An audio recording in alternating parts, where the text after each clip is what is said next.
Hey guys, welcome to the channel. This will be my first ever trip report that I'm uploading and will continue to do so daily, so stay tuned for more awesome trip reports to come. Today we'll be starting off with an intense DMT experience, where the user claims to have made contact with certain dark entities. I'll let you be the judge. Let's get right into it. When I ventured into my DMT trip, the last thing I was expecting was to experience ego death. I happened to have a readily available and reliable source of DMT, and I was bored one night, so decided to do it. It was my second time doing DMT, my first trip being around 30 milligrams insufflated. This was a very mild trip and did not really excite me much in regard to DMT's potential. I remember emotionally connecting with and communicating with a microwave, and some brief breathing visuals, but not much else. Nothing very intellectual or deep. With this experience in mind, I decided to up my dosage to 55 milligrams, looking for a much more intense trip, not necessarily ego death, but at least an intense DMT trip that I had read is associated with this drug. I ended up with a life-changing experience, and possibly one of the best and worst drug experiences of my entire life. So I weighed out 55 milligrams and insufflated it all in one line. The burn is not instantaneous, but it hit me about 10 minutes later and got progressively worse until my trip was over.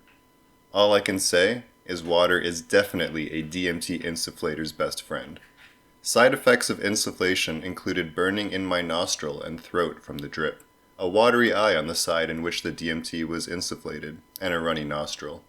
The burn was bad, though not nearly as bad as the burn from railing 8 milligrams of 2CE. All I can remember was repeatedly saying, "Why did I do this to myself?" Then, the intense and slightly scary patterns and psychedelic open eye visuals began occurring, as well as a slight body buzz, and the desk I was sitting at was breathing with me amazingly. Each time I breathed in, the desk would expand and move more than I've ever seen before on any psychedelic, expanding inches at a time as though it were more alive than I was. I felt nauseous for about 1 minute, and had an empty black trash can by my side in case I were to vomit. During the minute I felt as though I would vomit, I held the trash can to my face and looked into it, preparing for vomit to expel from my mouth.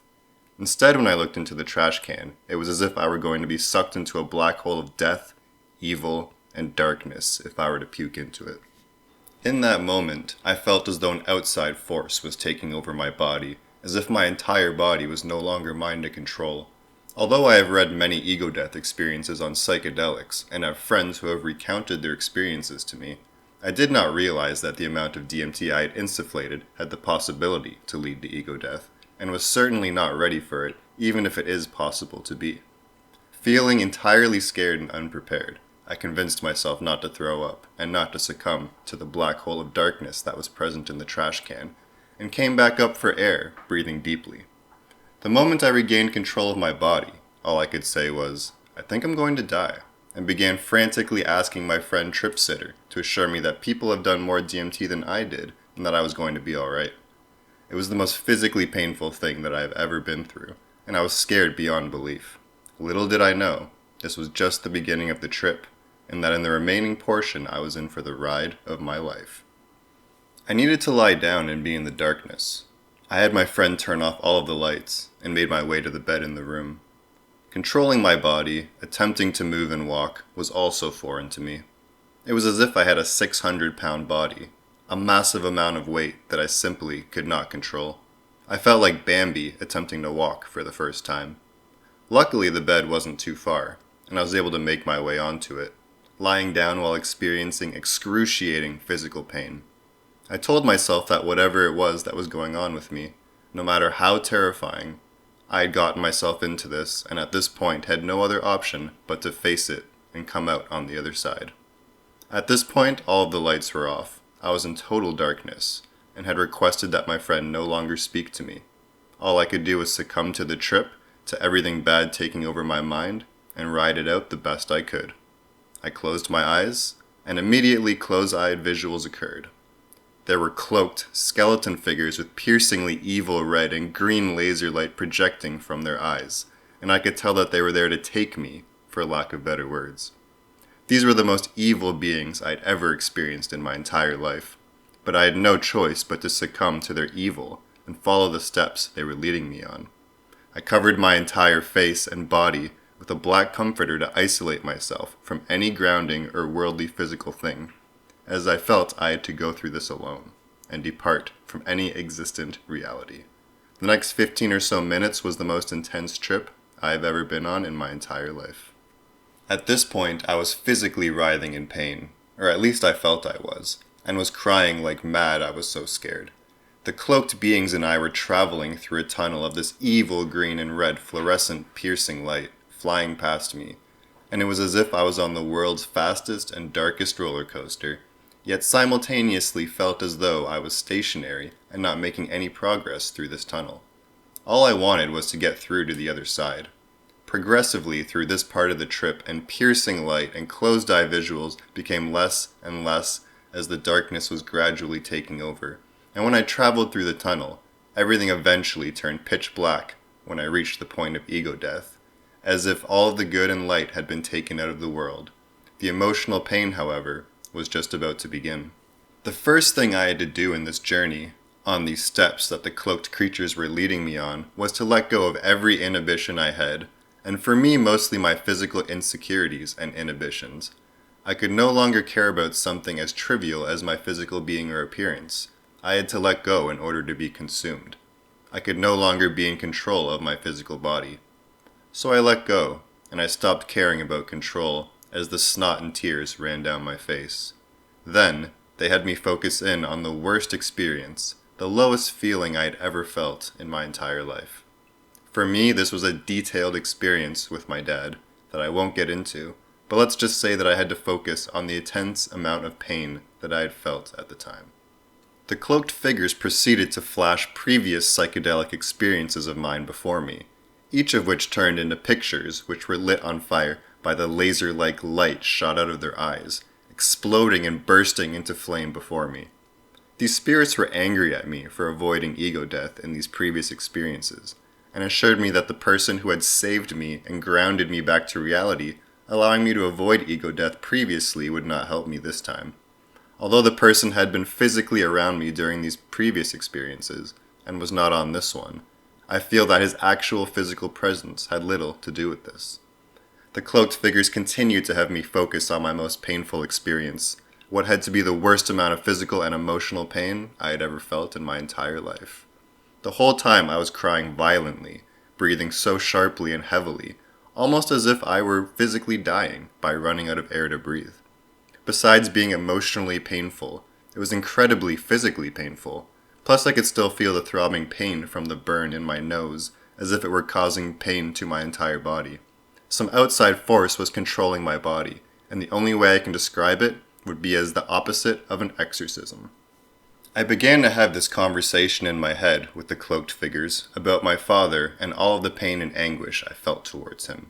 I focused on how awful he was, how it was unbelievable that anyone could ever put their own flesh and blood, someone they created through the most intimate act through so much pain, how he was supposed to care for me, and how the pain he had made me feel was unbelievable and surreal in the worst way, reaching the conclusion that there was no good in him.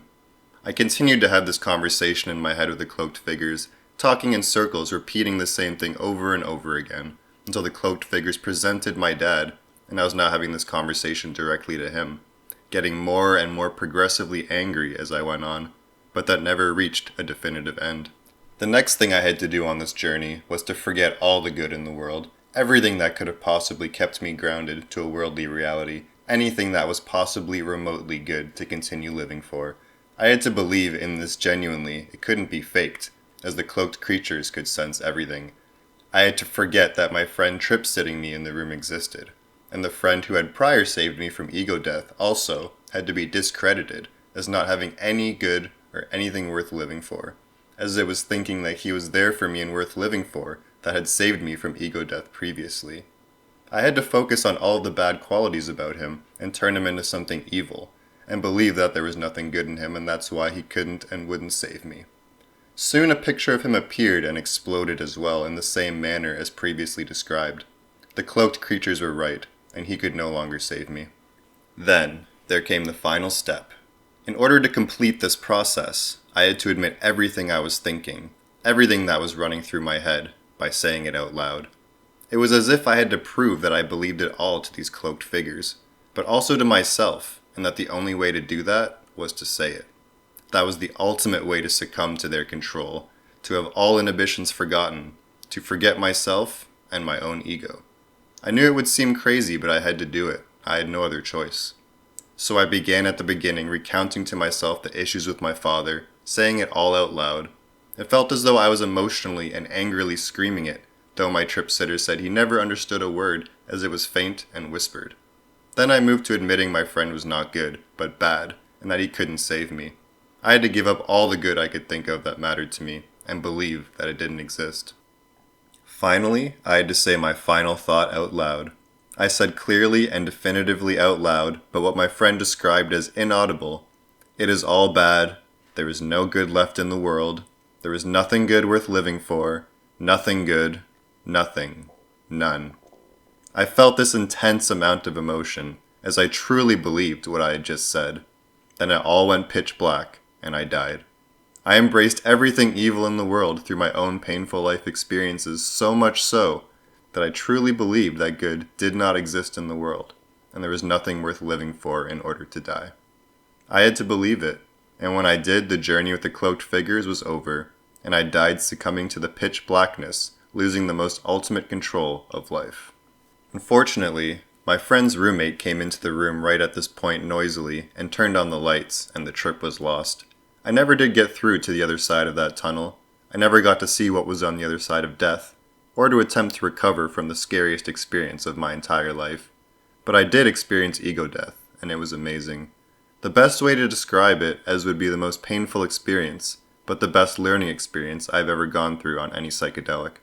After effects included a feeling of rebirth, as if everything were brand new, and an intense new appreciation for everything in life, including small, insignificant things. It was totally worth it. The only upset was the unbelievably large amount of mucus being produced by my nose afterwards. Regardless of all the pain, I am glad I chose to rail a heavy dose of DMT. I don't think I could expect or be prepared for ego death. I just had to grab it by the horns as it came to me, which is what I did, and I'll never look back. Thanks for watching. Like and subscribe to support the algorithm and for more daily content.